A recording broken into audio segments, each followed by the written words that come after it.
أعوذ بالله من الشيطان الرجيم. بسم الله الرحمن الرحيم. إن الحمد لله نحمده ونستعينه ونستغفره ونعوذ بالله من شرور أنفسنا وسيئات أعمالنا. من يهده الله فلا مضل له ومن يضلل فلا هادي له، وأشهد أن لا إله إلا الله وحده لا شريك له، وأشهد أن محمدا عبده ورسوله. يا أيها الذين آمنوا اتقوا الله حق تقاته ولا تموتن إلا وأنتم مسلمون. يا أيها الناس اتقوا ربكم الذي خلقكم من نفس واحدة وخلق منها زوجها وبث منهما رجالا كثيرا ونساء، واتقوا الله الذي تساءلون به والأرحام، إن الله كان عليكم رقيبا. يا أيها الذين آمنوا اتقوا الله وقولوا قولا سديدا يصلح لكم أعمالكم ويغفر لكم ذنوبكم، ومن يطع الله ورسوله فقد فاز فوزا عظيما. أما بعد، فإن أصدق الحديث كلام الله، وخير الهدي هدي محمد صلى الله عليه وسلم، وشر الأمور محدثاتها، وكل محدثة بدعة، وكل بدعة ضلالة، وكل ضلالة في النار. أعاذني الله وإياكم منها وأدخلني وإياكم الجنة، وبعد. السلام عليكم ورحمة الله وبركاته. أدوكم الله سبحانه وتعالى، أترى إكاتي فوجشن الله محمد صلى الله عليه وسلم. إكا الله بيداتو نتاكم با أولي جتا الله سبحانه وتعالى، èyí tí ò ní tán tí ó sì ní parẹ́ kó máa bá Nábì wa Muhammad sallallahu alaihi wasallam, kó máa wà dó lórí ẹnìkan, kó máa bá wọn ará ilé àwọn sàhábà rẹ̀ àti gbogbo ẹni tí ó bá tẹ̀lé ojú ọ̀nà wọn tó dẹ̀ ṣe ohun tí wọ́n ń ṣe ní ẹ̀sìn ní ti tòdodo, kí ìkẹ́ àtọ̀là Allah bá ẹ̀dá kó máa bá gbogbo wọn ní àpapọ̀.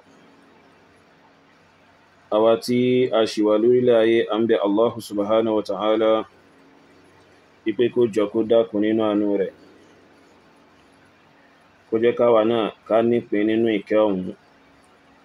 gẹ́gẹ́ bá ti ń bẹ ipé kó ṣàmójúkọ àwọn àṣìṣe wa, bẹ́ẹ̀ dẹ̀ ni kó ṣàlékún arziki rẹ̀ fún wa. À ń bẹ Allah subhanahu wa ta'ala ipé gbogbo tá máa sọ lọ́rọ̀ tiwa tá dẹ̀ máa ṣe níṣẹ́, kí Allah subhanahu wa ta'ala kó jọ kó má ṣàṣe ní tó já sí wípé a fi rí ìyọ́nú rẹ̀ láyé ń bí àti níjọ́ gbéǹde alkiyama. Èyí tá sọ lọ́rọ̀ tá ṣe níṣẹ́ tá fi kó ìbínú ọba tó dá wa, kí Allah bá ẹ̀dá kó má ṣàdìlà gbogbo wa kó ń bẹ̀. Allahumma tahhir qalbi min an-nifaq wa amali min ar-riya wa lisani min al-kadhib wa ayni min al-khiyana fa innaka ta'lamu kha'inata al-a'yuni wa ma tukhfi as-sudur. Akí gbogbo wa pé assalamu alaikum wa rahmatullahi wa barakatuh. Gbogbo ẹni tAllah bá ẹ̀dá bá kọ́dárọ̀ pé kí wọ́n wà pẹ̀lú wa lórí Facebook, ẹ bá wa gbìyànjú kẹ́ bá wa share program yìí, barakallahu fikum. So ẹ̀yin tẹ́ wà pẹ̀lú wa náà bákan náà lórí TikTok, ẹ bá wa gbìyànjú kẹ́ bá wa share rẹ̀, kẹ́ sì má bá wa tap ẹ̀, barakallahu fikum. A rí pé ó ṣe díẹ̀ tá fèsì fún àwẹ̀ kèfèrí ìlú Ẹ̀pẹ́ yìí. Eid al-Mubarak ti ìlú Ẹ̀pẹ́.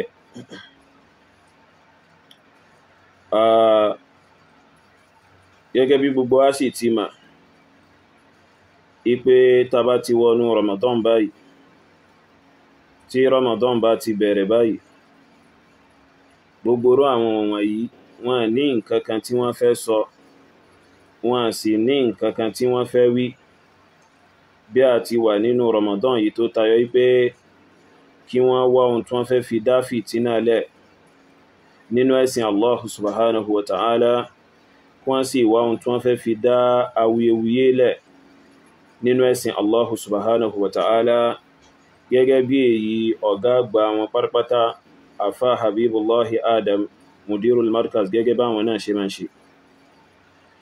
Wọ́n ní àǹfààní kan tí wọ́n fẹ́ ṣe fọ́mọ aráyé, wọ́n tún láǹfààní kan tí wọ́n fẹ́ ṣe fún mùsùlùmí. Ọmọ aráyé ò rí wúlò wọn, mùsùlùmí náà ò sì rí wúlò wọn. So nínú àwọn pírọ́blẹ́mù tó tún wá máa ń wá ní gbogbo ọdún tó yá sí pé àwọn ẹranko yìí wọ́n máa ń ṣe kí ni wọ́n máa ń dálẹ̀, òun náà ni ìmá sọ pé obìnrin tí ń ṣe nǹkan oṣù ó lè gbàwẹ̀. So ìmá sọ pé obìnrin tí ń ṣe nǹkan oṣù ó lè ṣe kí ni ó lè gbàwẹ̀ lórúkọ Islam, lórúkọ ìtẹ̀lé Ànábì wa Muhammad sallallahu alaihi wa alihi wasallam, àti lórúkọ pé ááyà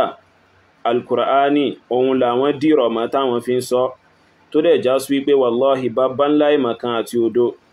òun ni tí àwọn ọ̀tá Allah bẹ́ẹ̀dá yìí ń ṣe pẹ̀lú wípé wọ́n sọ wípé ááyà gan bẹ fún pé obìnrin tí ń ṣe nǹkan oṣù lè gbààwẹ̀. So àbí Allah bẹ́ẹ̀dá kó jọ kó dákun kó mọ́ ṣàbá wa fi àwọn ẹranko wọn wọ̀nyí kó bá wa fi wọ́n mọ̀nà. Jamiu Adégúnwà àti Saheed Al-Mubarak àtàwọn tí wọ́n bá ṣe kíni tí wọ́n bá jọrún wọn bẹ́ẹ̀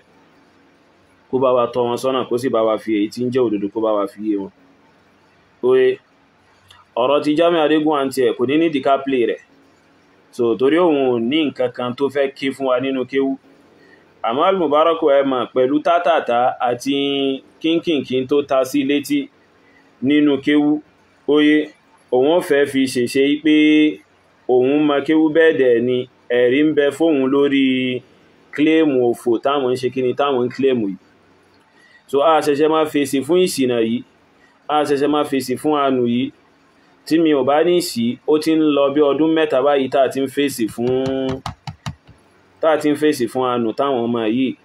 tí wọ́n ń ṣe kíni tí wọ́n fẹ́ máa pèpè sí díẹ̀. Ẹ máa bá wa táàpù prógrámù yìí lórí TikTok, barakallahu fikum. Ó ti ń lọ bí ọdún mẹ́ta tí àwọn ọmọ aláìmọ̀kan yìí tí wọ́n ti ń ṣe kíni tí wọ́n ti ń pèpè sí di ìsìnà àtànù yìí. So ohun tó wá ṣẹlẹ̀ ní pé ṣe rí ní ọdọọdún táwọn ọmọ yìí bá ti fẹ́ sọ̀rọ̀, Al-Mubarak àti Jamiu Adégúnwà lọ́dọọdún tí wọ́n bá ti fẹ́ sọ ìsọkúsọ tí wọ́n máa ń sọ yìí, tí wọ́n bá ti fẹ́ pèpè sí di ìsìnà tí wọ́n ń pèpè sí yìí, so nǹkan míì ni wọ́n máa ń wá lẹ́rìí. So oye ohun tí wọ́n fi ṣẹ̀rí lọ́dún tó lọ, òun kọ́ ni wọ́n mú wá ní ẹ̀rí ní ọdún yìí. So nǹkan mí ọ̀tọ̀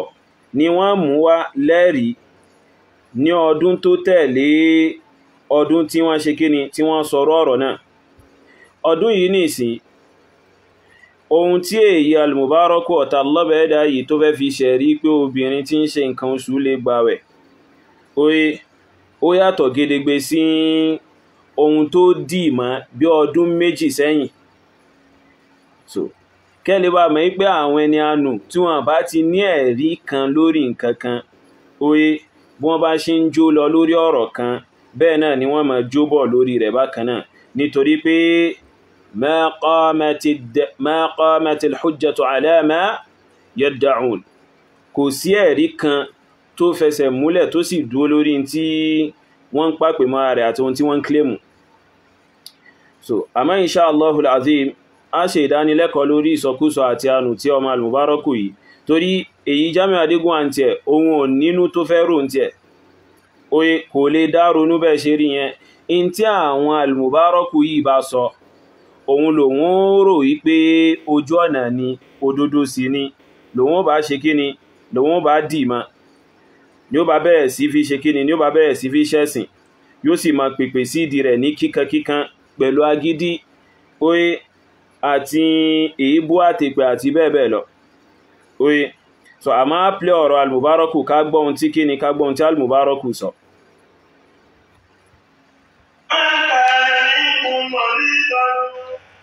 ọjọ́ tó ló ń kà ní.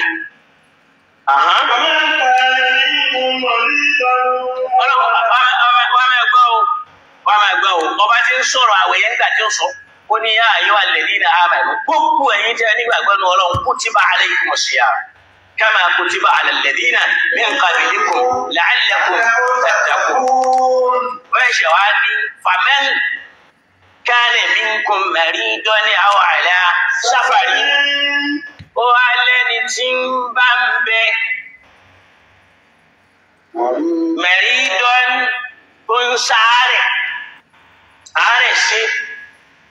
àárẹ̀ sí pọ̀ láyé àárẹ̀ pọ̀ láyé èèyàn ń ṣàárẹ̀ ò túmọ̀ sí pé kò lè gbààwẹ̀ ò gbọ́ mi yé àmọ́ tí àárẹ̀ rẹ̀ bá kọjí tó lè kópa lára bá àlàáfíà ara rẹ̀ a ní kó fa àwẹ̀ lẹ̀ kìí ṣe pé kìí sọ̀rọ̀ yẹn fún mọ́ yóò fi ilẹ̀ títí tí ó fi gbádùn kó padà wá ṣe kí ni kó gbà padà lọ́lọ́ fi ní bàmánkánà minkum maridan ẹni tí ń bá ń ṣàárẹ̀ nínú yín láàárẹ̀ tí ò ní jẹ́ kó gbàwẹ̀ tó lè pa àárẹ̀ rẹ̀ lára aw ala safari tàbí ń bẹ nínú ìrìn àjò ó wà lórí ìrìn àjò lápòjúwe ní ìsìn èèyàn gbàwẹ̀ Nàìjíríà lápẹẹrẹ ní wọ́n ń ṣe ìrìn àjò tòun ti bọ́dí jẹ́ pílẹ́ẹ̀nì ń lọ Rọ́ṣíà yóò kó lábẹ́ sánmọ̀ Nàìjíríà yóò wá máa lọ bẹ́ẹ̀ àsìkò ṣínú ó sì tó kò ní lè ṣínú torí pé yóò máa kó lu kan yóò máa wọ̀lú mi yóò máa wọ̀lú mi ó ṣeé ṣe kó jásí pé ńgbà tí ó bá dé Rọ́ṣíà bóyá lọ́dọ̀ wọn àwọn ó máa wà ní aago 8 àárọ̀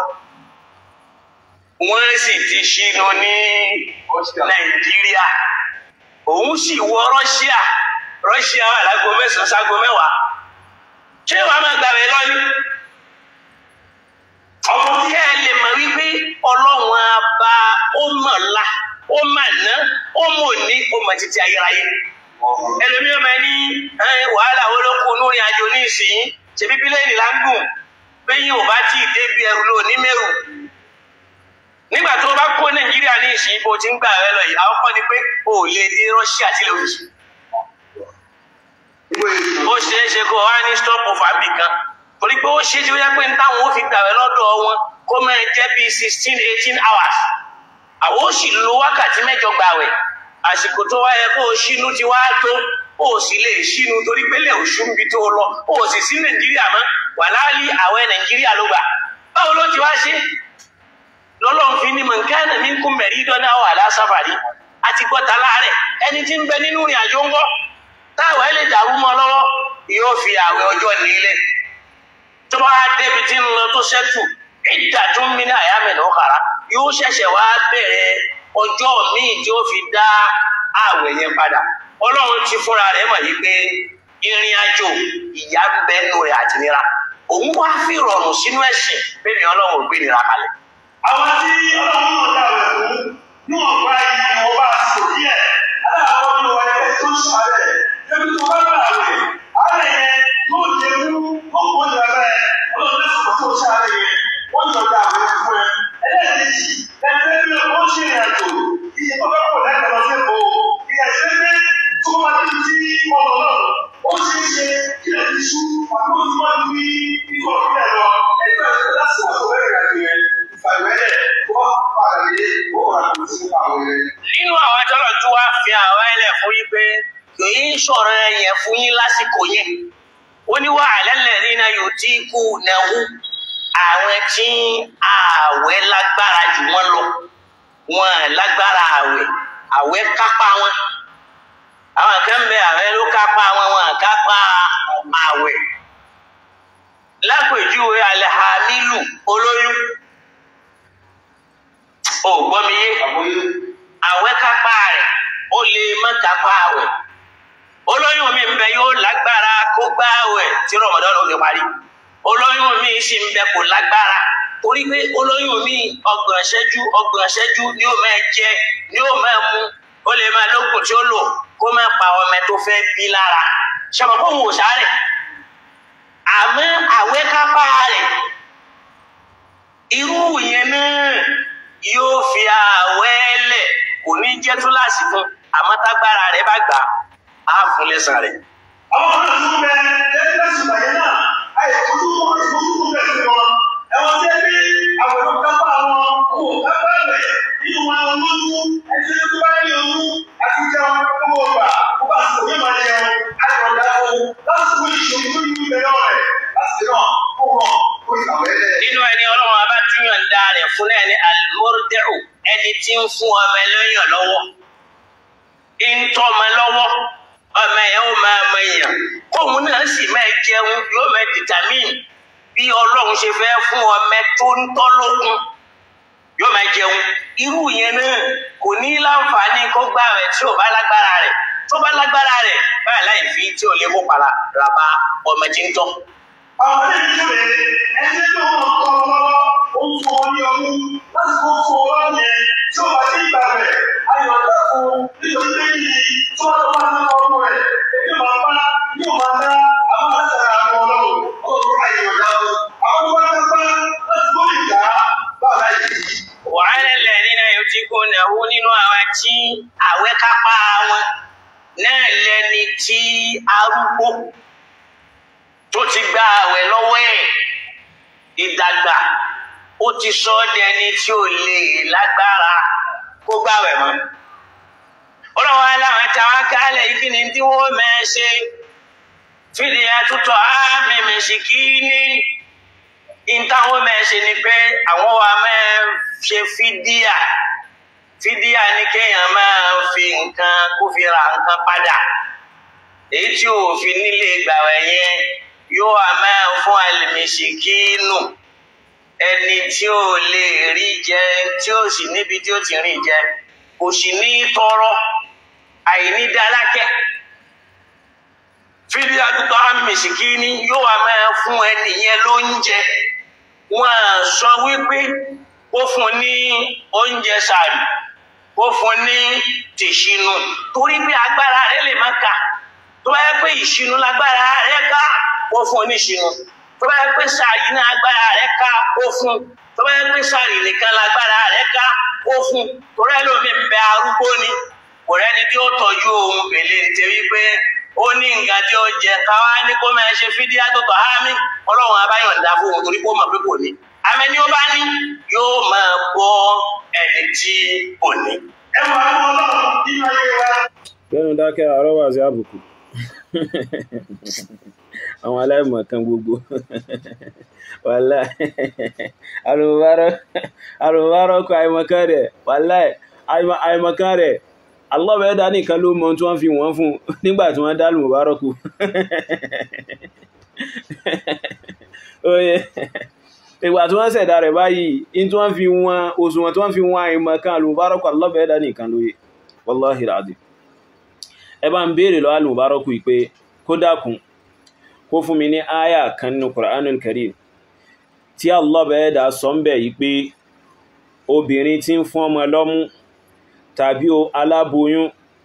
oye ibi tí Allah bẹ̀ẹ́ dá ti sọ yí pé kí wọ́n má gbààwẹ̀ kó kàn fún mi ní áyà kan so ẹni mo ní kó fún mi ní áyà kan báyìí nínú Qur'anul Karim tálọ́bẹ̀ ẹ̀dà ti sọ wípé obìnrin tó lóyún àbíkẹ́ obìnrin tí ń fún ọmọ lọ́mú lọ́wọ́ óyé ipá àwọn méjèèjì yíò wọ́n gbọ́dọ̀ gbààwẹ̀ ẹni kálù mùbárọ́kù fún yín kò sí bí tálọ́bẹ̀ ẹ̀dà ti sọ nínú Qur'anul Karim wípé obìnrin tó lóyún àbóbìnrin tí ń fún ọmọ lọ́mú kò síbi tálọ́bẹ̀ẹ́rà ti làámọ́lẹ̀ pé kí wọ́n má gbààwẹ̀ ṣe rí ìtumọ̀ tí alùmùbárọ́kù fún mo nídìí àti tọwọ́ bọ́n tálùmùbárọ́kù tún bí báyìí ká tó lọ sí bí àìnílàákàí rẹ̀ àti ìyà aláìmọ̀kan rẹ̀ tó yà aláìmọ̀kan pẹ̀lú pé ń sọ yí pé kò sí ẹ̀rí fún pé kí obìnrin tí ń ṣe nǹkan oṣù má gbààwẹ̀. ṣé rí àyà tí al-Mubarakun tú yìí ayyaman ma'dudat faman kana minkum marida aw ala safar fa'iddatun min ayyamin ukhar wa 'ala alladhina yutiqunahu fidyatun ta'amu miskin. àyà yìí àkọ́kọ́ náà al-Mubaraku ó tí ẹ kọ́kọ́ mọ ìtumọ̀ wa 'ala alladhina yutiqunahu fidyatun ta'amu miskin ó kọ́kọ́ mọ̀ ìtumọ̀ rẹ̀ náà. Olódo ó sọ pé àwọn ẹni tó já sí pé àwẹ̀ kápá wọn, àwọn ẹni táwẹ̀ kápá wọn, ẹ̀rákùn sí ìtumọ̀ áyànù. ìgbà tó kéwú ó mọ̀ ó sì tún fẹ́ kéwú, ó mọ̀ ó tún fẹ́ béèrè, ó mọ̀ ó tún fẹ́ jókòó síwájú àwọn ẹni tí wọ́n mọ̀ kó kọ́ ẹ̀rákùn kí ni ìtumọ̀ wa 'ala alladhina yutiqunahu ay wa 'ala alladhina yutiquna as-sawma bi fidyatin. ìtumọ̀ rẹ̀ ni ẹ́ o, àwọn ẹni tó já sí pé pẹ̀lú kí wọ́n ṣe fídíà òun ni wọ́n fi kápá ààwẹ̀, òun ni wọ́n fi ní kápá lórí gbígbàwẹ̀, yóò máa wà nípò pé wọ́n ti gbàwẹ̀ nìyẹn. so olódo wa ń sọ wípé àwọn ẹni tó já sí pé ààwẹ̀ kápá wọn, ààwẹ̀ dè wọ́n mọ́lẹ̀ ni ó kó wọn sínú prison ni ọkúrí. ó mà ṣe o, ó mà ṣe o. èmi ò rí kí ìmọ̀ bọ́ fún yàn bíi ti al-Mubaraku wallahi. èmi ò tí ì rí kí ìmọ̀ bọ́ fún èèyàn kí èèyàn ṣòfò ìmọ̀ bíi ti al-Mubaraku ìyìn tí ìrírí ìgbésí ayé mi. yóò sì máa fi fáàrí, yóò máa fi display ìmọ̀kan, fáàrí yóò máa fi display òdo, fáàrí yóò máa fi display àìnílàkà àti àìlọ́pọlọ. kai aya yìí wáre wa 'ala alladhina yutiqunahu fidyatun ta'amu miskin. ibo Allah bẹ̀ẹ́dà ti sọ pé kí ẹni tó lóyún kó má gbààwẹ̀ níbi, ẹni kó mú jáde ńbẹ̀. ibo ni Allah bẹ̀ẹ́dà ti sọ pé ẹni tí ń fún ọmọ lọ́mú kó má gbààwẹ̀, ibo Allah bẹ̀ẹ́dà ti sọ nínú àyà yìí. wallahi mo fi Allah bẹ̀ẹ́dà mo fi búra hadith annabi ló tú fún afa ní ọmọ kèfèrí burúkú tí ń sọ pé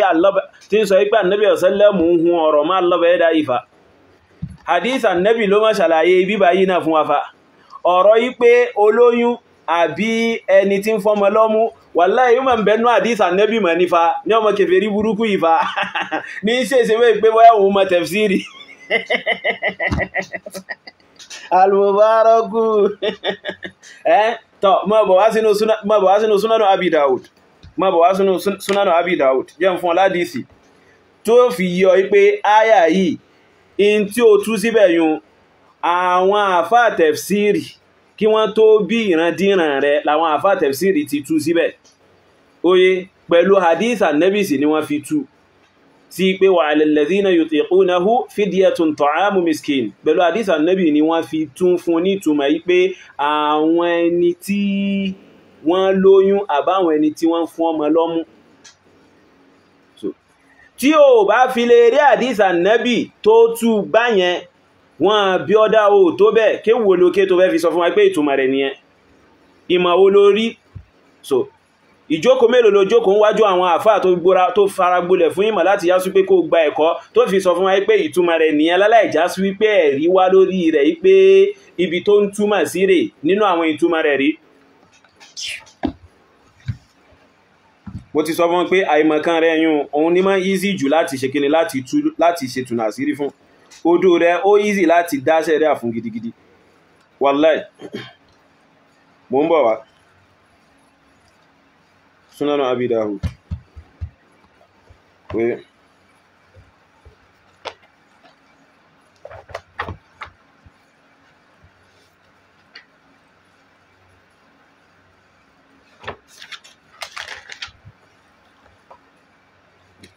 ẹmà nínú ẹ̀sìn wa tẹba wá sínú Sunan Abi Dawud. so èmi ń lo Awnul Ma'bud, so mo ń lo sharhu Sunan Abi Dawud, so tíra tí wọ́n fi ṣe sharhu Sunan Abi Dawud mo gbé dání. àmọ́ tẹba lọ sínú Sunan Abi Dawud oye hadith 2317 hadith 2317 oye حدثنا موسى ابن إسماعيل حدثنا أبان حدثنا قتادة أن عكرمة حدثه أن ابن عباس قال أثبتت للحبلى والمرضع أثبتت للحبلى والمرضع عبد الله بن عباس gba ẹgbà wá ṣe rí ọ̀rọ̀ tí Abdullahi ibn Abbas sọ yìí ó ní rọ́fún dọ́dọ̀ annabi sallallahu alaihi wasallam. So Abdullahi ibn Abbas mú ẹgbà wá lórí pé wa ala alladhina yutiqunahu ipé wọ́n fi áyà yìí wọ́n fi rinlẹ̀ fún ẹni tó lóyún àti kíni àtẹni tí ń fún ọmọ lọ́mú. So àtẹni tí ń ṣe kíni àtẹni tí ń fún ọmọ lọ́mú kò tán síbẹ̀ o. Ẹ̀rí pé aláìmọ̀kan ọmọ yìí náà ó tún dákọ̀ wípé àwọn tí wọ́n ti dàgbà tó yá sí pé wọ́n ti dàgbà tí wọ́n lágbára àti gbàwẹ̀ mọ́ ó tú wà alladhina yutiqunahu náà síbẹ̀. Nínú súnà nẹ́bì náà ló ti rí ìtumọ̀ rẹ̀ wọ́n bí ọdá kó mú ìtumọ̀ tuntun kan wá fún. Nínú súnà Abi Dawud náà bákan náà hadith 2318 oye so hadith 2318 látọ̀dọ̀ Abdullah ibn Abbas radiyallahu anhu wa ala alladhina yutiqunahu fidyatun ta'amu miskin قال كانت رخصة للشيخ الكبير. wọ́n ní Abdullah ibn Abbas sọ pé áyà yìí ó jẹ́ ohun ìfiṣe ìdẹ̀kùn bẹ́ẹ̀ dẹ̀ ni ìfiṣe ohun ìrọ̀rùn fún àgbàlagbà tó ti dàgbà wal mar'atil kabira àtobìnrin tó ti dàgbà oye wa huma yutiqani siyam an yuftira ipa àwọn méjì wọ́n kápá kí wọ́n gbàwẹ̀ pẹ̀lú pé wọ́n ṣe kíni wọ́n fún àwọn èèyàn ní oúnjẹ rọ́pò àìgbàwẹ̀ wọn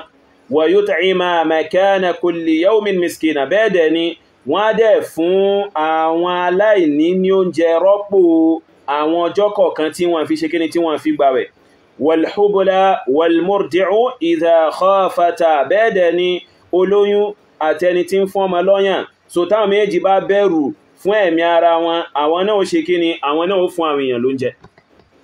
So tọ́ ìtumọ̀ tó fún àyàyún kí wọ́n tó bí ìrandíran rẹ̀ alùbárọ́kù ó ti wà lákọọ́lẹ̀ nínú súnnà nabi wa Muhammad sallallahu alaihi wasallam. So báyìí ní ìsìn wọ́n wá bí ọdá o tó bẹ̀ kó sọ fún àwọn mùsùlùmí pé dandandandan kí wọ́n fún ọ ní àyà ibi tálọ̀bẹ̀rẹ̀ àti sọ pé kí ẹni tí ń ṣe nǹkan oṣù má gbààwẹ̀ àìjẹ́bẹ̀ dandandandan ó gbọ́dọ̀ mú wá fún wa nínú àyà ibi tálọ̀bẹ̀rẹ̀ àti dákọ ẹni tí ń fún ọmọ lọ́mú olódò ọmọ à ń sọ fún wọn pé àìmọ̀ kan ló ń display so à ń sọ fún wọn pé òdo ló ń display òkéwò òkè nkankan nínú ìmọ̀ ó mọ̀ sagídí agídí yìí náà ni agídí tó ṣe tó fi padà sọ pé alkiyama ò sí náà nù tó fi padà sọ pé yóò ní parẹ́ náà nìyẹn so inú súnà nẹ́bì náà ni tó tú yìí wà fa oye inú súnà nẹ́bì náà ni ohun tí ọmọ kèfèrí yìí tú inú súnà nẹ́bì ló wà fa tọ́ bí eléyìí ṣe wà nínú súnà nẹ́bì wa Muhammad sallallahu alaihi wasallam bẹ́ẹ̀ náà ni ó ṣe wà nínú súnà nẹ́bì pé obìnrin tí ń ṣe kíni tí ń ṣe nǹkan oṣù kó má ṣe kíni kó má gbààwẹ̀ so àìjẹ́bẹ̀ àti ẹni tí ń ṣe nǹkan oṣù àtẹni tí ń fọ́mọ lọ́mú àtẹni tó yá sí ipò lóyún alábẹ̀ẹ́dà ò láókọ wọn mọ́lẹ̀ nínú àyà yìí ó ṣe wáyé aláìmọ̀kan báyìí so ẹ máa wá wo a ti tú láṣìírí ń bíbá yìí nìsín o so a ti fi àṣírí àìmọ̀kan rẹ̀ a ti fi hàn bíbá yìí nìsín o ẹ máa gbọ́ ohun tó wá sọ nípa hadithi tí annabi sallallahu alaihi wasallam tó sọ pé so ṣé kìí ṣe pé tí obìnrin tó bá ṣe haidọ̀ kò ní kírun kò sì ní gbàwẹ̀ oye so àti hadithu Aisha tó wá lórí pé wọ́n máa ń ṣe kíni wọ́n máa ń mójú kò fáwọn nígbà táwọn bá ṣe haidọ̀ pé káwọn má dárun padà àmọ́ àwọn máa ń dáwẹ̀ padà nígbà táwọn bá ṣe kíni táwọn bá ṣe haidọ̀ so aláìmọ̀kànyìn láti máa sọ wípé wọ́n ń human nẹ́bì ni olódo èyí tí ń bẹ lákọọ́lẹ̀ yìí tó já sí wípé ibi táwọn àfóò ní tẹ̀fsírì tó lọ jíkà ibi tí wọ́n ti mú ìtumọ̀ wa ala alladhina yutiqunahu fidyatun ta'am so fidyatun ta'amu miskin ibi táwọn náà ti mú rè tó lọ jíkà so òun tí wọ́n parọ́ rẹ̀ máa wọn àfẹ́sìn àbí wọ́n sì parọ́ rẹ̀ máa nẹ́bì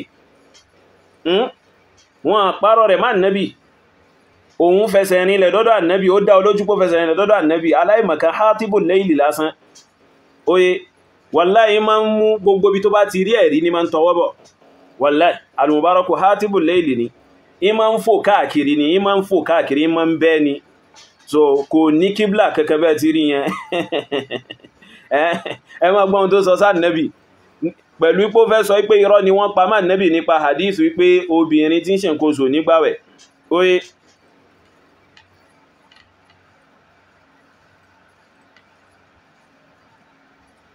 ó rí wípé ẹni tó bá fẹ́ jólùwòye ẹ máa gbọ́ nǹkan in tí ó gbọ́yé nínú àyà yìí ni wípé annallaha subhanahu wa ta'ala ajaza al-iftar li-naw'ayn ó rí pé tí a lè wòye sínú àyà yìí ni wípé Ọlọ́run bá ṣe títúnu lẹ́tọ̀ọ́ fún ìran méjì ìran èèyàn méjì nínú àyà tàkà yìí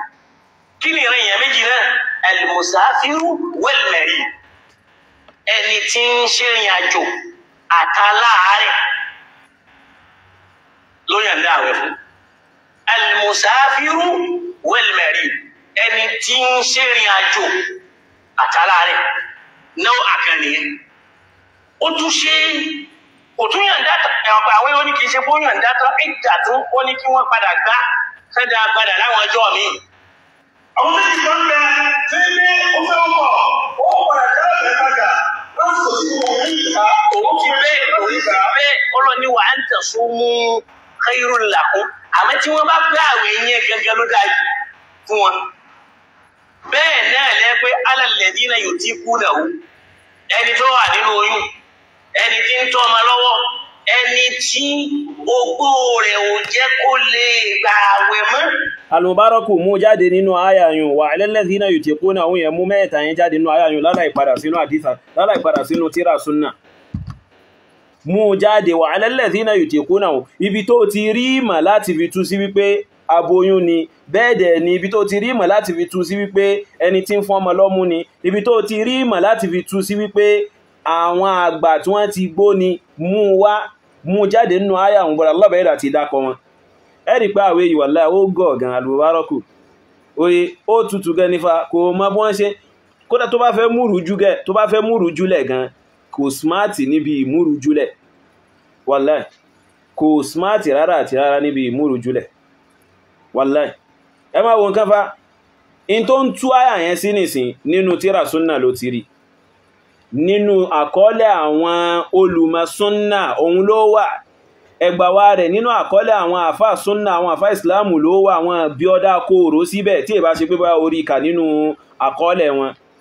ọpọlọ mélòó ni ọpọlọ rẹ̀ tó fi rò síbẹ̀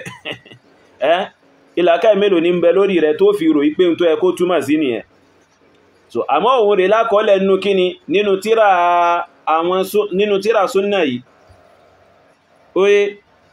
ẹmọ wá wo lẹ́yìn ìgbà tó ti sọ ń bíbá yìí nísìn pé àwọn aláboyún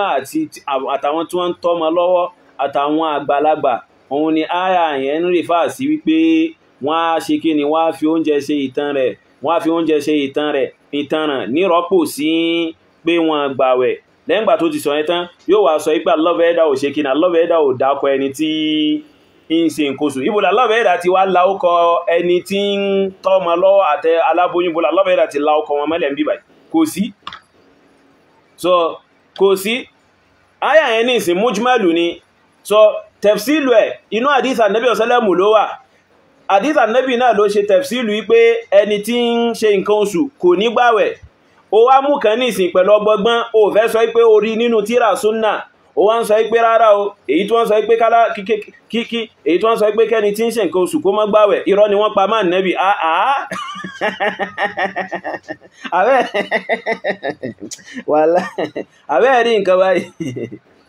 àbẹ́ẹ̀rí nǹkan báyìí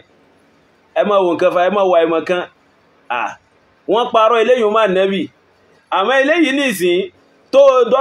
ń dọ́gbọ́n tú bẹ́ẹ̀ pé bóyá ìwọ ló ní ìmọ̀ tó fi tú wàrásì nínú tírà àwọn onísúnnà ló ti ṣe kíni ló ti lọ jí ìkà àbẹ́ẹ̀rí àdánwò báyìí ó mà ṣe o bó láti sọ̀rọ̀ ọmọ yìí àìmọ̀kan ẹ̀yẹn ti pọ̀ jù ní Al-Mubaraku mo sì máa ń káànú rẹ̀ gan anú rẹ̀ máa ń ṣe mí pé so èèyàn ni ìmá wá sófù fún báyìí èèyàn ni ìmá wá sá fún tó báyìí abẹ́ẹ̀rí nǹkan ìmà ló sì ń ná lójú ara rẹ̀ báyìí fa Al-Mubaraku Jamiu Adégún orígbèsí ayé Kẹ́hìndé rẹ̀ ní tàbáyàbí jama adégún à ṣó ti rí ìgbésẹ̀ ayé Kẹ́hìndé rẹ̀ in tí ń tú yìí nìsín jíjí ló jí ìkà látinú tíra sunna látinú tíra àwọn àfá mùsùlùmí óyé àmọ́ kò fẹ́ make reference sí ọ̀dọ̀ wọn káwọn èèyàn má bàa sọ pé so èyí tó ń tú èyí nìsín inú tíra sunna náà ló ti rí nínú ẹgbàwá sunna náà ló ti rí so ṣebí inú ẹgbàwá sunna náà ló wà pé ẹni tí ń ṣe nǹkan oṣù òun náà ò lè ṣe kí ni kò lè gbààwẹ̀ ó ṣe wá mú eléyìí tó mú eléyìí ó mọ̀ wá sí o. tàbẹ́ni tí ń fọ́mọ lọ́mú ọlọ́run tó wá ní wà á ń tàn súnmú kẹrù làkún àmọ́ nínú àyàtà àkà èèyàn méjì lọ́lọ́run yọ̀ǹda al-musafiru wal-marid ẹni tó wà nírìn àjò àtẹ̀ntì ń sáré ìyẹn túmọ̀ sí pé al-iftar lil-marid wal-musafiru rukhsatun wa laysa azima. aṣèlérò fún ẹgbẹ́ kó jẹun lọ́sọ̀rọ̀ rẹ̀ káyí aláàrẹ̀ àti wọ́n rìn àjò aṣíwọ̀n fún ẹ. ó rí pé dàpọ̀ rúkṣọ̀ lọ́ba àbíbi ṣe kí là ń pè ní rúkṣọ̀ kákan mójú kúrò láti mẹ́kọ́nira báyẹn lọ́lọ́run fi sọ fún wa pé yuridu Allahu bikumul yusra ọlọ́run bá ń fẹ́ rọrùn fún yín ni kò fẹ́ nira kò gbá àwẹ̀ kalẹ̀ ní ti torí kálíbà rí nira. ẹ wọ́n ó kó ṣe àwẹ̀ lọ́wọ́ ẹ̀kọ́ nílẹ̀ ọ̀tẹ̀ ẹ̀kọ́ àbúrò ẹ̀mí bẹ́ẹ̀ náà ó ń sọ wọn fún wọn sí nítorí pé ọmọ ọba ìjọba ìwọ̀n lókùnrin àti rẹ̀ kò fẹ́ ìjọba wa. ìyẹn ló fi ń já sí wípé bí èèyàn bá wà nírìn àjò ó lè gba Ramadan kì í ṣe pọ́lọ̀ ní kó má gbà á májẹ̀mú ní wípé tí ò bá ní rọ̀ lọ́rùn tí ó bá rọ̀ lọ́rùn yóò gbà nínú àdísù àná Muhammad ẹ má gbọ́ ìkan nínú ọmọ ẹ̀yà wa ẹ má gbọ́ àwọn aṣáájú wa Anas ẹ má gbọ́ olójú ìwà pé sáfàr nẹ́bà Rasulillah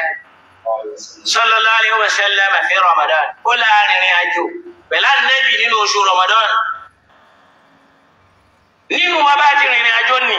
àwọn kan gbààwẹ̀ àwọn kan ò gbààwẹ̀ lójú ayé ànábì ló ṣọ̀pọ̀nà tí ni wà ń tasumu khairul lakum ó láwọn kan gbààwẹ̀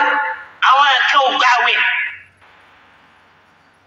kódà ń jọ náà ànábì bẹ́ẹ̀ láwọn tó gbààwẹ̀ bí yẹn bá lọ kàǹkan rárá ó ní níjọ́ tá a wá ń wí ó ní falam ya'id as-sa'im helmu ala al-muftir wala al-muftir ala as-sa'im àwọn tí wọ́n gbààwẹ̀ nù wa wọ́n a máa sọ̀rọ̀ àbùkù sáwọn tí ó gbà àwọn tí wọ́n sì gbààwẹ̀ tí wọ́n tún níjọ́ náà wọ́n bẹ̀rẹ̀ sí ní máa bú lágbájá ṣèbọ́lọ́ ti sọ yìí pé káwọ́jọ́ mi báwa tí máa ń ṣe lónìí in tí mo sọ mẹ́yìn òye yìí àní Anas ní arìnrìn àjò pẹ̀lú Ànábì nínú Ramadan àwọn kan jẹun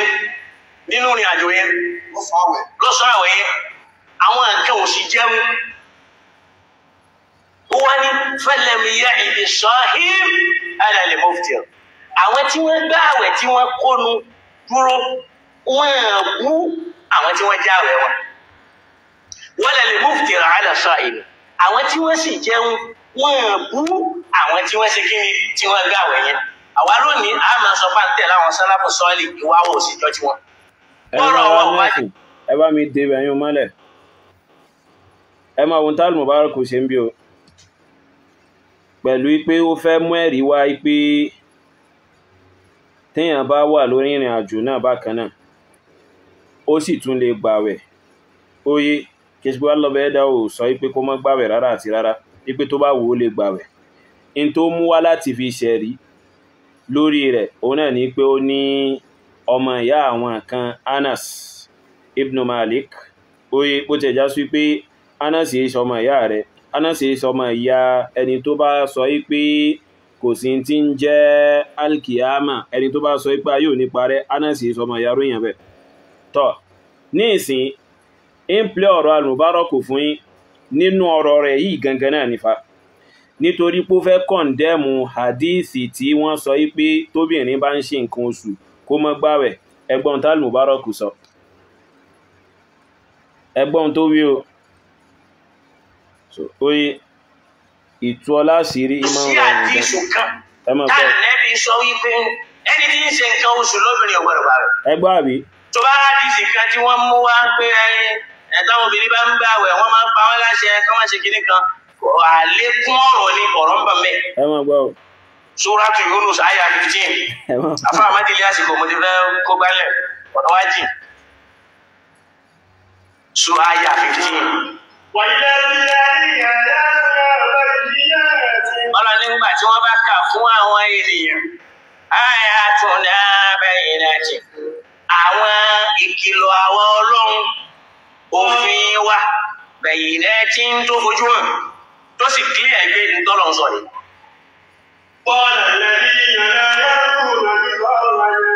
ọlọ́lára tí wọ́n retí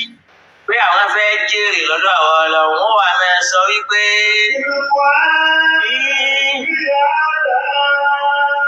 wọ́n wà máa sọ fáànù nẹ́bì wípé ihin ti fi kọ̀rọ̀ á ní nìkan ẹ̀rà ńlá sórí ìtọ́ka yìí wọ́n mi fún wa wọ́n ń fẹ́ ká nẹ́bì ó sọ tọ̀dọ̀ rẹ̀ ó ti ka ọ̀rọ̀ ọlọ́run fún wa o ọlọ́run láwọn tí wọ́n kí ní dún lápò ẹ̀ ọlọ́run ní idha tutla alayhim ayatuna bayyinatin tí wọ́n bá ka ọ̀rọ̀ ọlọ́run bálùkùrá lè ti kílẹ̀ yìí tó ní ẹgbàwẹ̀ báyìí ní ẹ ṣe báyìí ní ẹ ṣe ó ní alladhina la yarjuna liqa'ana ṣe ra àwọn tí wọ́n ní retí pé àwọn fẹ́ rálì jẹ́ńdà àbáwọn fẹ́ rí ọ̀nà ọlọ́run wọ́n wà máa sọ fáwọn ẹ̀dẹ́bí pé ń tí bí Qur'anin ghayra hadha sórí ìjọka yìí kò yún àgbáyé wọlé bá wá mí kà mí sọ mí Kùránì yìí tó lọ́lọ́ sọ yìí kó má jẹ́ yìí fún wa lé mí kálíkà èmi ìta lè ka yẹn lónìí lóde Bukhari lẹ́yìn tá nàbí òsì mọ́ èmi ìta lè ka tí ó yàtọ̀ sí Kùránì lóde Muslim àwa rí Tirmidhi àrí Ibn Majah àrí Nasa'i. ẹni kó fún yín ní hadithi pé Anasu sọ pé àwọn ṣe ní àjò pẹ̀lú Ànábì ní èyí tá play láìpẹ́ yìí nísìn tá fi wá síbí ẹni kí alùbárọ́kù fún yín níbi tó wà àníyàn gọ́ alùbárọ́kù wàlá ó ti gọ̀jú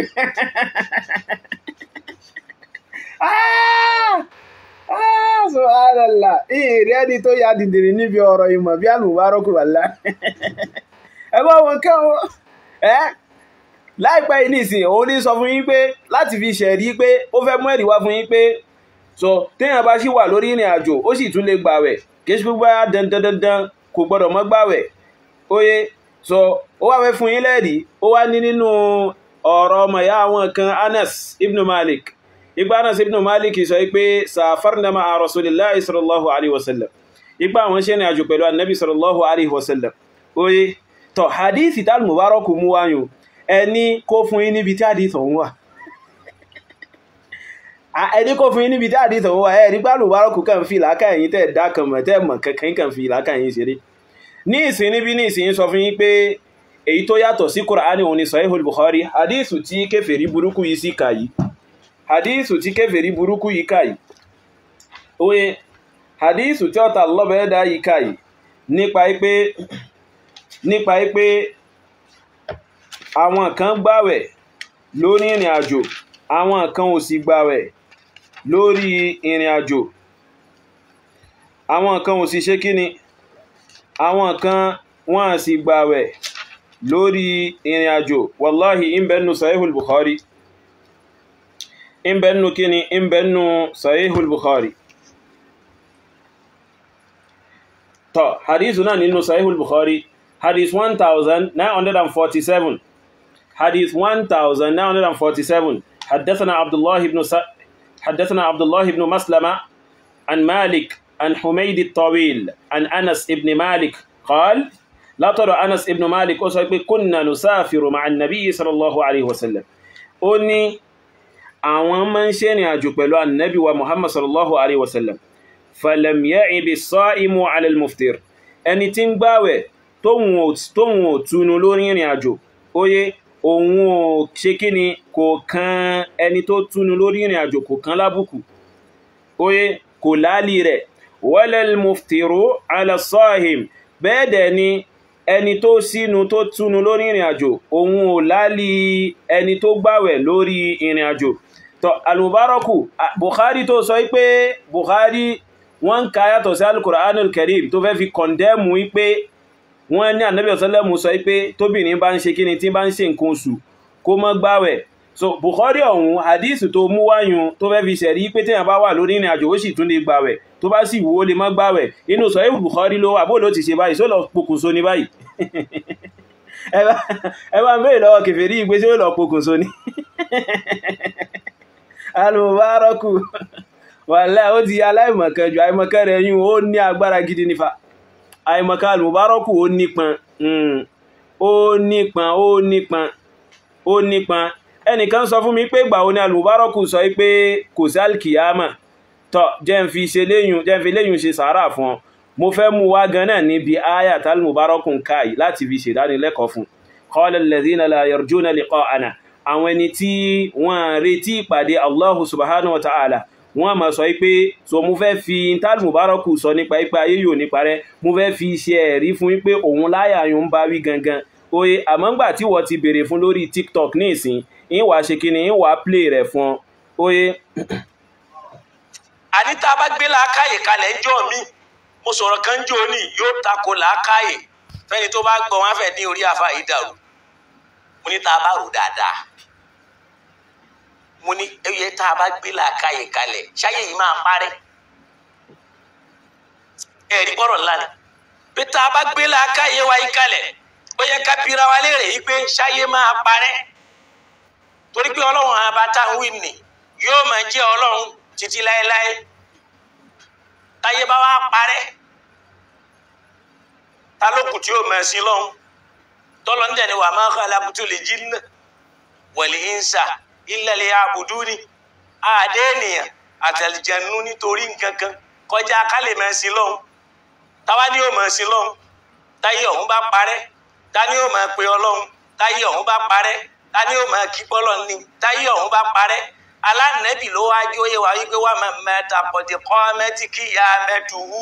ẹni bá ti kú àlìkìyámẹ́tì ẹ ti bẹ̀rẹ̀ òun ó máa fẹ́ sí àlìkìyámẹ́tì ẹ lọ àwọn àmì ó tún máa wáyé wọ́n tún fẹ́ sí àlìkìyámẹ́tì wọn àwọn àmì ó máa wáyé wọ́n fẹ́ sí àlìkìyámẹ́ wọn yóò máa lọ bẹ́ẹ̀ ni àmọ́ yóò dàlá. ẹ̀rí àbí tọ́ òun ló gbọ́yùn al-Mubaraku sọ pé àwọn kan ó máa lọ àwọn mí ó máa wá àwọn kan ó máa lọ àwọn mí ó máa wá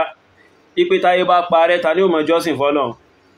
táyé bá parẹ́ bó ní Allah bẹ̀ẹ́dà ó ṣe máa jẹ́ Allah oye tí ó nídìí ká tún ṣẹ̀ṣẹ̀ tú fún ọ ni a ní máa tú fún ọ ń sọ ipá yóò ní parẹ́ náà nù kò sì sí bálkìámọ̀ ó ṣe dé láláì já sí pé káyé parẹ́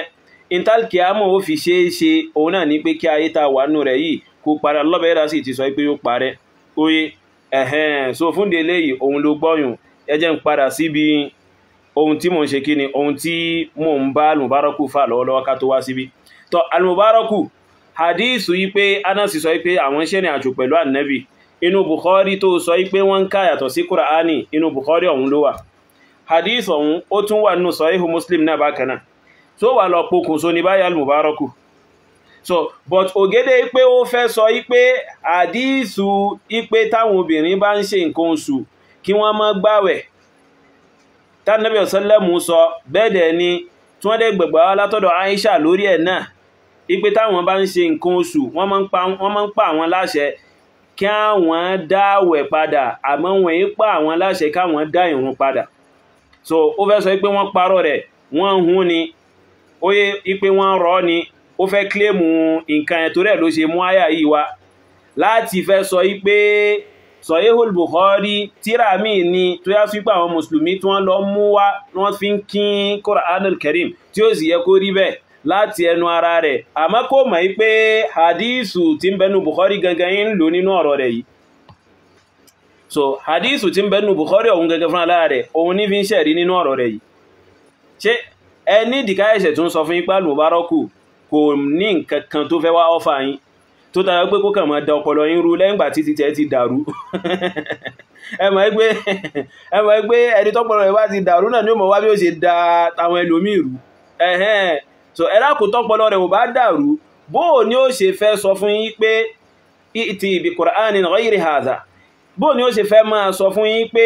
hadith Ànábì òun ni àwọn kèfèrí ń rí fáà sí pé kí Ànábì ọ̀sẹ́lẹ̀mù mú Kùránì míì tó yàtọ̀ sí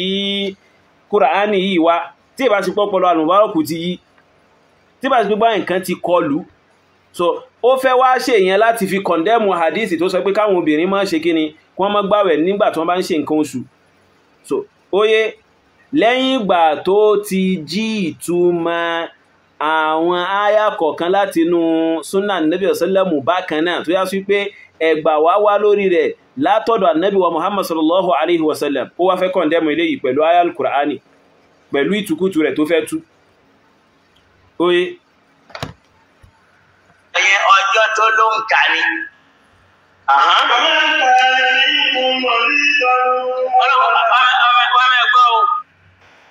Ó rí bí ẹni tó bá fẹ́ jólùwòye,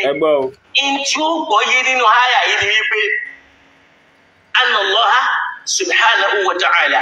ajaza al-iftar li-naw'ayn.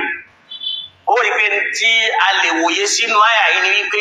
Ọlọ́run bá ṣe títúnú lẹ́tọ̀ọ́ fún ìran méjì,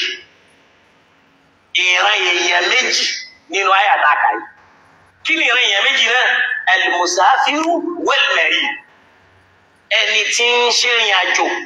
àtàláàárẹ̀ ló yànda àwẹ̀ fún. Al-musafiru wal-marid, ẹni tí ń ṣèrìn àjò àtàláàárẹ̀ náà àkànìyàn. Ó tún ṣe kò tún yànda ẹ̀wọ̀n àwọn ó ní kìí ṣe bó yànda tán ìjà tún ó ní kí wọ́n padà gbá sẹ́dá padà láwọn ọjọ́ mi. Àwọn méjì kan bẹ tí ní ó fẹ́ wọ̀ ó padà jáde padà lásìkò tí mo rí ìta. Òun ti bẹ́ẹ̀ ọlọ́ni wa an tasumu khairul lakum, àmọ́ tí wọ́n bá gbé àwẹ̀ yẹn gẹ́gẹ́ ló dájú fún wọn. Bẹ́ẹ̀ náà lẹ́gbẹ́ alal ladina yutiqunahu, ẹni tó wà nínú oyún, ẹni tí ń tọ́ ọmọ lọ́wọ́, ẹni tí ogbó rẹ̀ ò jẹ́ kó lè gba àwẹ̀ mọ́, tàbí ẹni tí ń fọ́mọ lọ́mú. Ọlọ́run tó wá ní wa an tasumu khairul lakum. Àmọ́ nínú àyàtà àkàìdè èèyàn méjìlá lọ́yọ̀ ìgbà, al-musafiru wal-marid, ẹni tó wà nírìn àjò àtẹ̀ntì ń sáré. Ìyẹn túmọ̀ sí pé al-iftar lil-marid wal-musafiru rukhsatun wa laysa azima. Aṣèlérò fún ẹgbẹ́ owó jẹun lọ́sùn ọ̀rẹ́ láyé aláàárẹ̀ àti tí wọ́n rìn àjò aṣèlérò fún ẹ. Ó rí pé dàpọ̀ rúkṣọ̀ lọ́ba àbíbi ṣe. Kí là ń pè ní rúkṣọ̀? Kákan mójú kúrò láti mẹ́kọ̀ọ́ nira báyà. Lọ́lọ́run fi sọ fún wa pé yuridu Allahu bikumul yusra. Ọlọ́run bá ń fẹ́ rọrùn fún yín ni, kò fẹ́ nira. Kò gbá àwẹ̀ kalẹ̀ ní títorí kálíbà rí nira. Ẹ wọ lọ́rùn, ó ń ṣe àwẹ̀ lọ́wọ́ ẹ̀kọ́ nílọ́lọ́ ọ̀tẹ́ ẹ̀kọ́. Àbúrògbà ẹ̀mí bẹ́ẹ̀ náà ó ń sọ owó fún sí nítorí lọ́wọ́ ọ̀pọ̀ àlejòọ́lá ìwọ̀n ọ̀gbẹ́kùnrin àti rẹ̀ kò fẹ́ ìdánwò wa. Ìyẹn ló fi ń já sí wípé bí ìyẹn bá wà nínú àjò ó lè gba Ramadan. Kìí ṣe pọ́lọ̀ ní kó má gbà. Májẹ̀mú ni wípé tí ò bá ní rọ̀ lọ́rùn, tí ó bá rọ̀ lọ́rùn yóò gbà. Nínú àdísù àná Muhammad. Ìkan nínú ọmọ ẹ̀yà wa, àwọn aṣáájú wa Anas. Ní ìsìn ó fẹ́ mú àdísù Ànábì wá láti fi ṣẹ̀rí. Láti fi ṣẹ̀rí in tó sọ yìí. Ó fẹ́ mú àdísù Ànábì wá láti fi ṣe kíni, láti fi ṣẹ̀rí in tó wí ipé nínú àdísù Ànábì wọn Muhammadu. Ẹ máa wo àmọ́ ìgbà tó fẹ́ kọ̀ndẹ́mù hadith Ànábì kan, ó sáwọnú ayal Kùránì, ó fẹ́ tún tukutu láti máa sọ pé wọ́n ti sọ Bukhari di tírà mi lẹ́gbàá Kùránì tí wọ́n fi ń ṣe kíni, tí wọ́n fi ń contradict Kùránì. Ó ń bọ̀.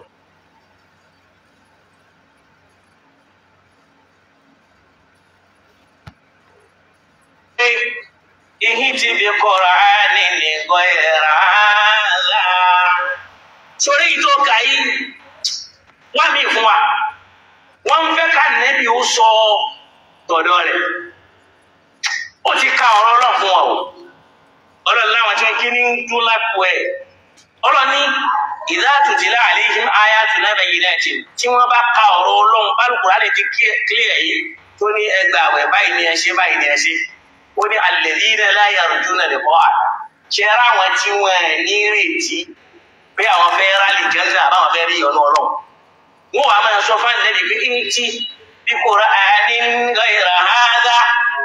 sórí ìjọ ọkà yìí kò yún àgbáyé wọlé bá wà mí kà mí sọ mí Kùránì yìí tó lọ́lọ́ sọ yìí kó má jẹ́ yìí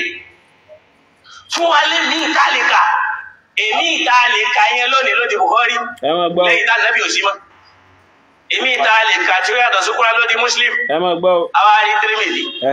ari Ibn Majah ari Nasa'i ari Laklakai àwọn ọ̀sán lódò ọ̀kúrí ele gbogbo àwọn eré tó tẹ̀ ń ka ìpé kéwù rẹ̀ tó tí ò tẹ̀ dá yìí kò tẹ̀ jẹ́ pọ́blẹ́mù mi náà ẹni kó fún yín níbi tí àdíìsì ti èyí tó sọ pé nínú hadith Ànábì wa Muhammad ọmọ ìyá wa Anas nínú ìkànnù àwọn aṣíwájú ẹni kó fún yín níbi tádìs ọ̀hún wà inú Bukhari ló wà ó dẹ̀ tún wà nínú Sahihu Muslim náà bákan náà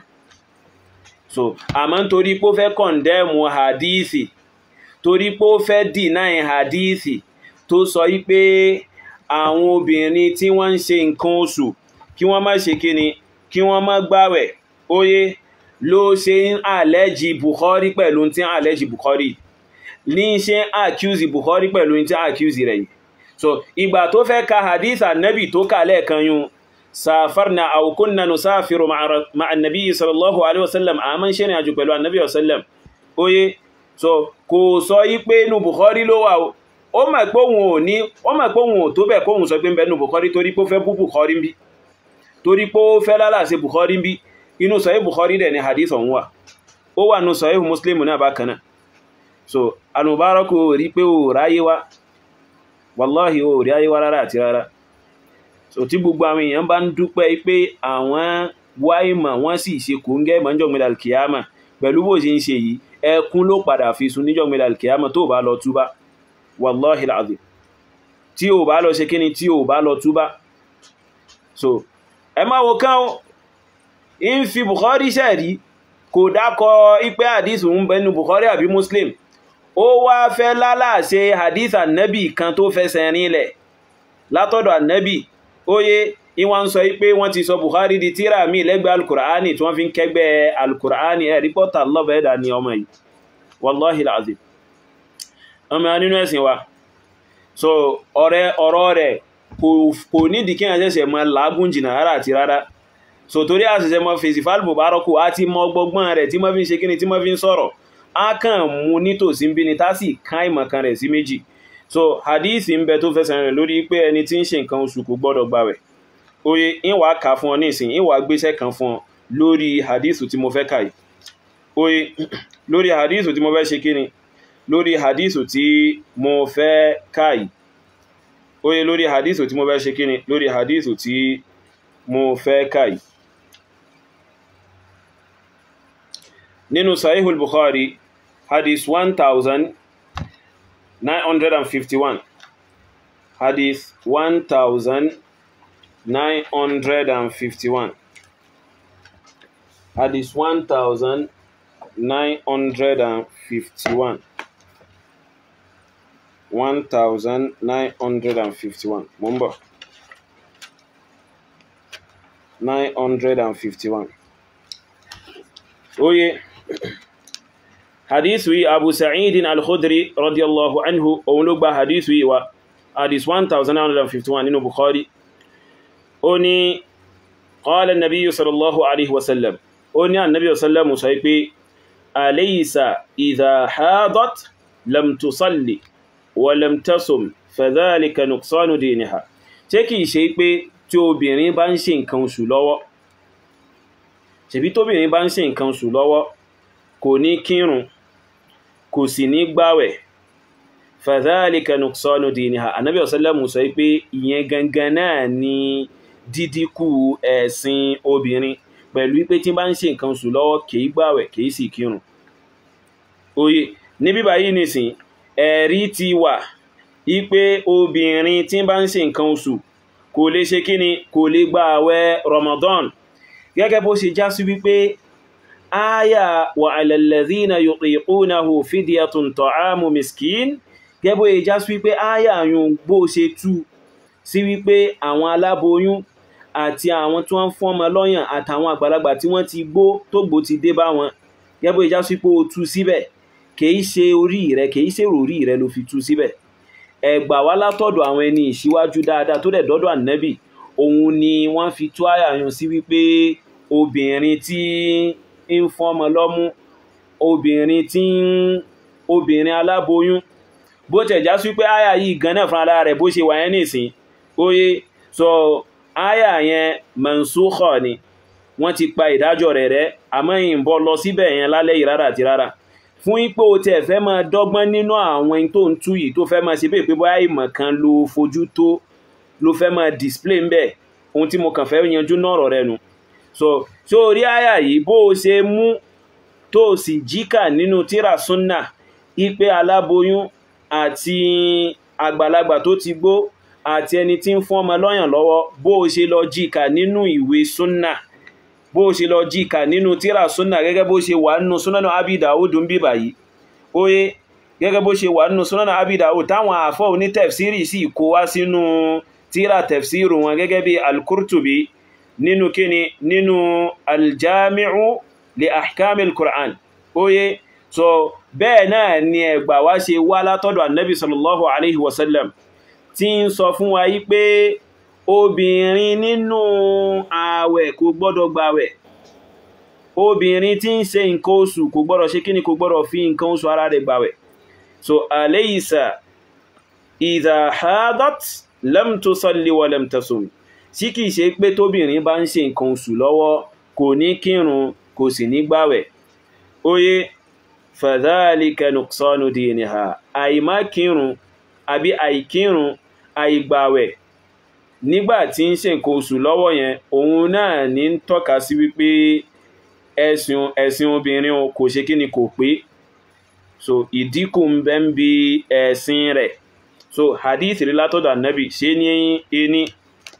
ẹlẹ́ẹ̀kejì ẹgbà wá látọ̀dọ̀ Aisha radiyallahu anha kallaba yẹ́dà bá ni yọ́nu sí oye nínú Sahihul Bukhari bákanáà hadith 321 hadith 321 nínú Sahihul Bukhari ẹnìkan wá béèrè lọ́wọ́ Aisha oye nípa ààwẹ̀ nípa kíni nípa ààwẹ̀ obìnrin nípa ààwẹ̀ obìnrin oye so nínú Sahihul Bukhari hadith 321 so ẹgbà wáyé wá látọ́dọ̀ Mu'adha ipe annamra'atan qalat li Aisha ipe arábìnrin kan sọ fún Aisha radiyallahu anha oye ipe arábìnrin kan sọ fún Aisha radiyallahu anha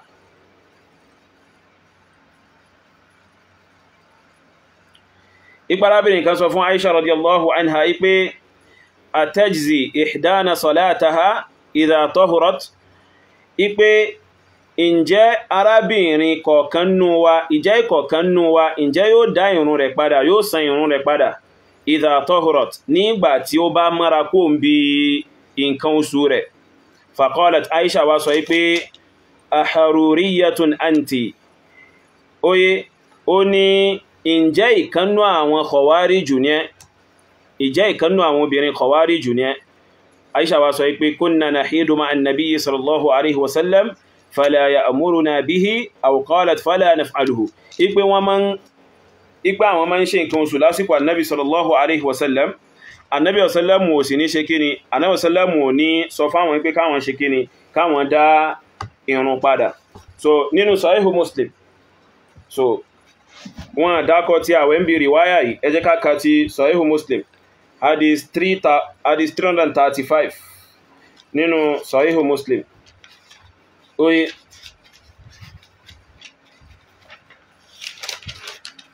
hadith 335 nínú Muslim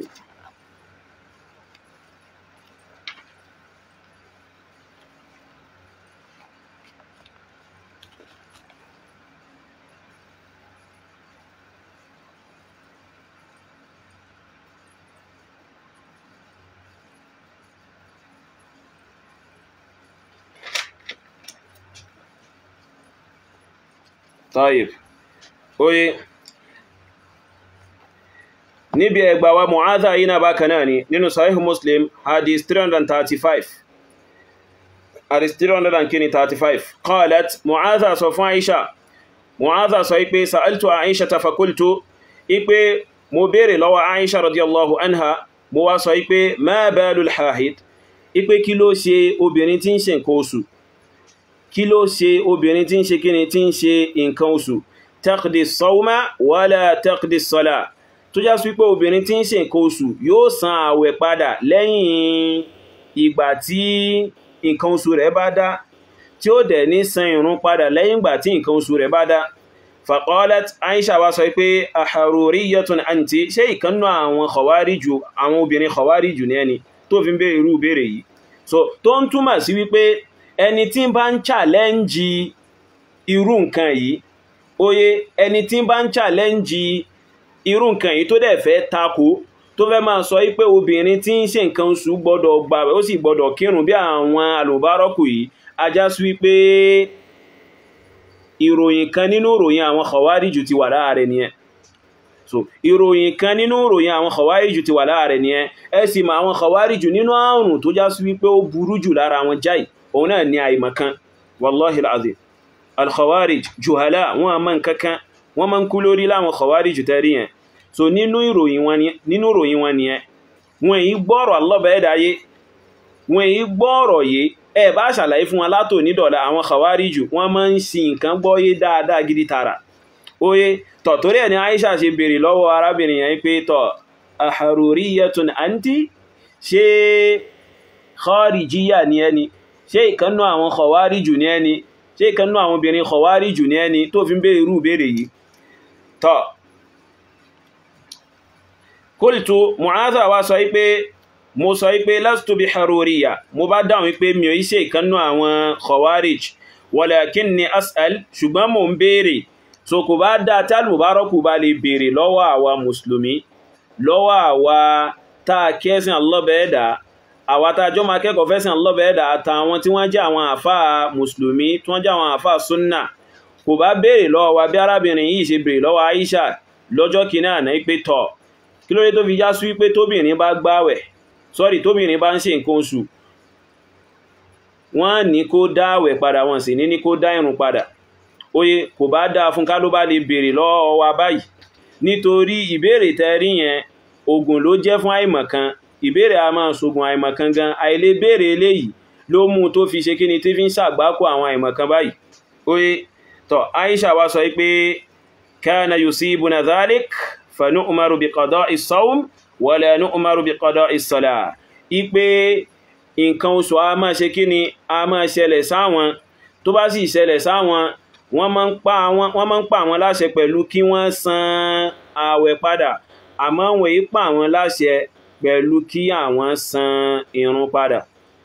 that is wọ́n máa pa wá láṣẹ pé ká san àwẹ̀ padà àmọ́ wọ́n yí pa wá láṣẹ ká san ìrun padà so gẹ́gẹ́ bí Ànábì sallallahu alaihi wasallam ṣe sọ nínú Bukhari ń bí báyìí ipe alaysa idha hadat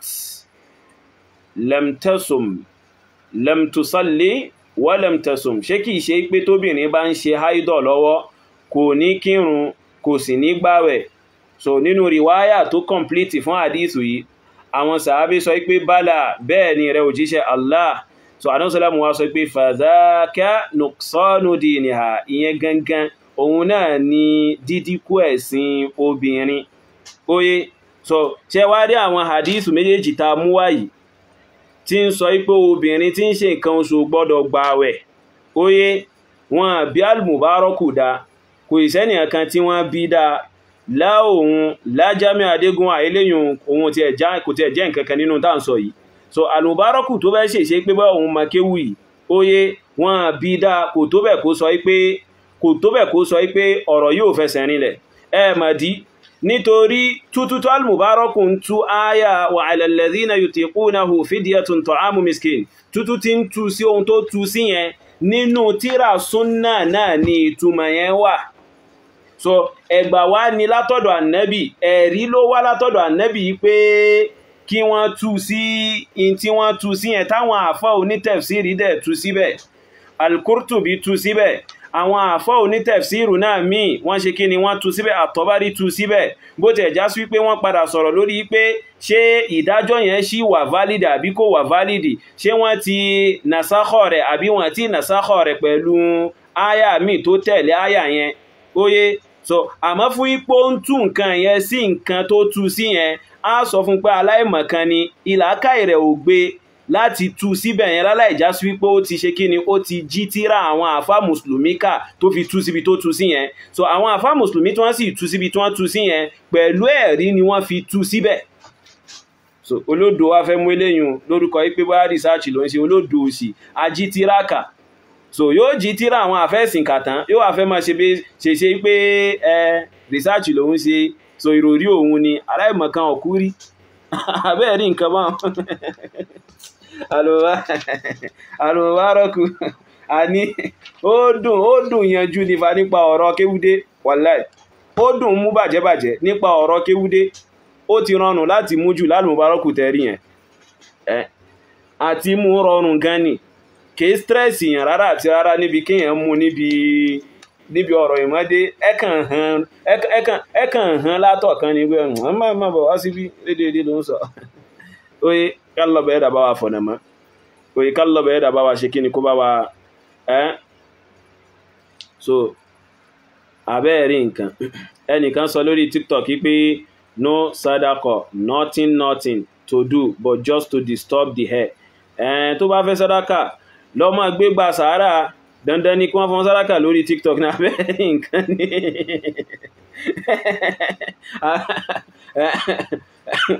lọ gbégbá sàárà náà kó kọrí sórí títì tó bá nídìí sàdákà, abẹ́ẹ̀rí nǹkan bọ́n. So tó bá nídìí sàdákà lọ máa gbégbá sàárà náà, àwọn èèyàn kú fún ọ, kódà táwa gan bá pàdé rẹ̀ gan, a lè ṣe kí ni, a lè wò pé wẹ́, so a lè wò pé wẹ́ ẹ jẹ́ ká fún ní nù tálọ́bẹ̀ ẹ̀dà fún wa. Àmọ́ kó máa sọ fún wa bíbá yìí pé no sadaqah, no kìníkàn wọ́n sọ pé àti torí sadaqah wá sí bíbá yìí ni. So èyí táwa ń ṣe yìí wá rí olóore ju sadaqah lọ, torí ohun tó lè ba alkiyama rẹ jẹ́ ohun là ń ṣàlàyé fún ọ. Oye tó bá lọ gbàgbọ́ nù tí kèfèrí yìí ń sọ pẹ́rẹ́ ó kàn gbákò. So àmọ́ sadaqah tá bá fún ọ, ṣèbó kàn fi mu omi ó sì fi jẹ biskit àbákàrà náà ni. So oye fún àǹfààní ayé ń bíbá yìí ni, àmìlẹ̀ ìtàn sọ fọ́nsìn fún àǹfààní alkiyama rẹ̀ àtàyè rẹ̀ náà ni. Oye, so kálọ̀bẹ̀ ẹ̀dà kó sàánú tọ́ ẹ máa nínú ẹ̀sìn wa. So èyí ni àìmọ̀kan tí al-Mubarakù ṣe o. Oye so mo ní kí n gbé gba ọ̀nà express fún ni kó má ṣe kí ni, kó má waste time wa jù, torí ẹ̀ mo ṣe ọ̀rá bá pín sí ọ̀nà tí mo bá pín sí yẹn, torí ẹ̀ mo ṣe ọ̀rá bá pín sí ọ̀nà tí mo pín sí yẹn. So tó bá fẹ́ sọ fún àwọn mùsùlùmí pé dandandandan áyàdà tó sọ pé ẹni tí ń ṣe nǹkan oṣù ò gbọ́dọ̀ gbààwẹ̀, ibi tó tú àyà yun sí ipe aláboyún àtẹni tí ń fún ọmọ lọ́yàn, ẹ sọ pé kó mú wọn jáde, ibùdó lọ́bẹ̀ẹ́dà ti dákọ wọn. Kódà nínú àyà tí ń ka ìwà lọ́bẹ̀ẹ́dà ti pè ọkọ̀ wọn pé tọ̀ aláboyún ẹni tí ń ṣe nǹkan, aláboyún ẹni tí ń fún ọmọ lọ́yàn àbí àgbàlagbà tó ti gbó, wọn à lè ṣe kíni, wọn à lè gbààwẹ̀ o. Óyé kí wọ́n sàn tanràn pẹ̀lú oúnjẹ òun ní tí wọ́n o àti bẹ́ẹ̀ bẹ́ẹ̀ lọ, ẹni kó mú wọn jáde ń bẹ̀, ibi tálọ́bẹ̀ẹ́dà ti dákọ wọn tó la ọkọ̀ wọn mọ́lẹ̀ ń bẹ̀ kò lè rí mú wá. So tọ̀ ohun tó bá fi lè wá mú tó fẹ́ tú síbi tó tú síyùn inú tíra àwọn àfáà súnnà, oye inú tíra súnnà tó sọ pé wọ́n sọ di nǹkan míì lẹ́gbẹ̀ẹ́ Al-Kùránì òpùrọ́ burúkú aláìmọ̀ kankan, oye inú rẹ̀ ló ti lọ jí ìkà, ibi tó ti rí náà nù tí wọ́n ń tú fún ibẹ̀ pé òun lòun rò síbẹ̀. So ìlàkàyè rẹ̀ ò gbé nǹkan kan láti mú nǹkan tuntun kankan wá, a ti sọ fún dáadáa. So a ti sọ fún dáadáa láìmọye ìgbà, kò ní làkàyè débi pé ó sọ pé òun fẹ́ mú nǹkan tuntun kan wá, yóò lọ jí nǹkan kan kà ní, èyí tó bá fẹ́ sọ gan tó bọ́ sójú déédé yóò lọ jí ìkà ní, kò sì ní make reference sọ́dọ̀ àwọn ẹni tí ó ti jí ìkà. Gẹ́gbẹ́ ìjà sí wípé tó bá lọ kó fáírọ́ọ̀sì náà tó fẹ́ túlẹ̀ yóò lọ jí ìkà ń bì kan náà ni, kò sì ní sọ ibi tó ti jí ìkà nítorí pé fáírọ́ọ̀sì ló fẹ́ jùlẹ̀. àwọn aláìṣẹ̀ máa bá kó bọ́ta pé wá bí ibi tó ti lọ jí kíní ìkà rèé, ọya wá gba ìdánilẹ́kọ̀ọ́ rẹ lórí rẹ̀.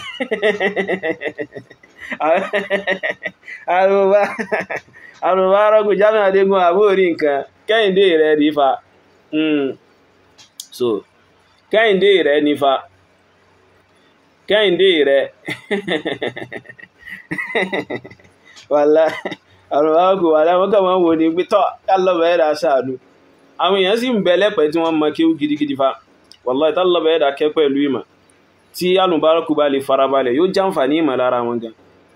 wàláhì yóò jàǹfààní ìmọ̀ lára wọn gan àmọ́ àìlè farabalẹ̀ rẹ̀ náà ni oye alọ́bà ẹ̀dà ló sì mọ ìdí tí ò fi lè farabalẹ̀ báwọn bọ́yá ayé ní ń wá àbí bẹ́ẹ̀ kéyìí tó bá lè wù kó jẹ́ abẹ́ẹ̀rí nǹkan in tó tú nínú àyà tí ń bẹnu Suratul Baqara yìí àyà 184 àbí bẹ́ẹ̀ kọ́ oye wàláhì ẹgbà wá ń bẹ lórí rẹ̀ nínú tíra súnnà àwọn àfún tafsiri wọ́n gbé gidigidi tààrà àmọ́ kò mékì rẹ́fẹ́rẹ́nsì sọ́dọ̀ wọn torí àti ìrẹ́ ó tètè tú gbàdá sí pọ̀pọ̀lọpọ̀ àwọn ẹni tó dojúkọ tí ń bá sọ̀rọ̀ aláìmọ̀kan bíi tiẹ̀ náà ni olóòdó tí wọn àfojútó nǹkan kan náà ẹ̀kọ́ bíi tiẹ̀ náà ni oye so àmọ́ àwa ti padà bá múbi tó wà jáde o ipe wa alladhina yutiqunahu fidyatun ta'amu miskin tó tún yẹn o inú tíra súnnà ló wà ìtumọ̀ tó tún inú tíra súnnà ló wà ọya tí wọ́n bá bí i dáa kó má mú ìtumọ̀ tí ń bẹ nínú tíra súnnà yun kó tú àyà yun fún wa kó wá sọ ibi tálọ́bà ẹ̀dà ti dákọ ẹni tí ń fúnyàn lọ́mú ẹni tí ń fúnni lọ́mú that is ẹni tí ń fún ọmọ lọ́mú àti aláboyún àti àgbàlagbà tó dàgbà láláì wọnú tíra súnnà ẹni kó sọ ibi tálọ́bà ẹ̀dà ti dákọ àwọn wọ̀nyẹn so kó sọ fún yín so olódò òsì lọ́bà ẹ̀dà yóò fi ọmọ nàìjíríà ló sì tọ́ ẹ sọ́nà tí mọ̀nà ò bá sí ní ìwúlò fún kálọ́bà ẹ̀dà kó pa ẹrẹ́ dànù oye kálọ́bà ẹ̀dà kó pa ẹrẹ́ dànù tí mọ̀nà ò bá ní wúlò fún torí ọ̀pọ̀lọpọ̀ yín náà ẹ fẹ́ mọ̀nà ẹ fẹ́ ṣe kí ni ẹ fẹ́ mọ̀nà ní ọ̀pọ̀lọpọ̀ ẹ̀yin wọ̀nyí so tọ́ ẹ máa nínú ẹ̀sìn wa èyí jẹ́gbẹ́ṣu lóhun jẹ́ inṣáàlláhul azim so ibi tí a parí ẹ̀sìn náà ni so àbí Allah ẹlẹ́dà nínú àánú rẹ̀ kó má ṣàbá wa tọ́ sọ́nà kó má ṣàbá wa fi èyí tí ń jẹ́ òdodo kó má ṣàbá wa fi hàn àtòun àti táyé rẹ̀ Jamiu Adégúnwà oye kálọ́bà ẹ̀dà má jẹ́ kí wọ́n bá àìmọ̀ kan tí ń bẹ nínú ìgbésí ayé wọn yìí kálọ́bà ẹ̀dà kó má jẹ́ kí wọ́n bá bẹ̀ kú so kálọ́bà ẹ̀dà kó má jẹ́ kí wọ́n ṣe kí ni kálọ́bà ẹ̀dà má jẹ́ kí wọ́n bá bẹ̀ kú so وهذا وصلى الله وسلم على نبيه وعلى آله وصحبه أجمعين so àbí sáwọn èèyàn fẹ́ pè ní àbí kí n gba kọ́ọ̀lù díẹ̀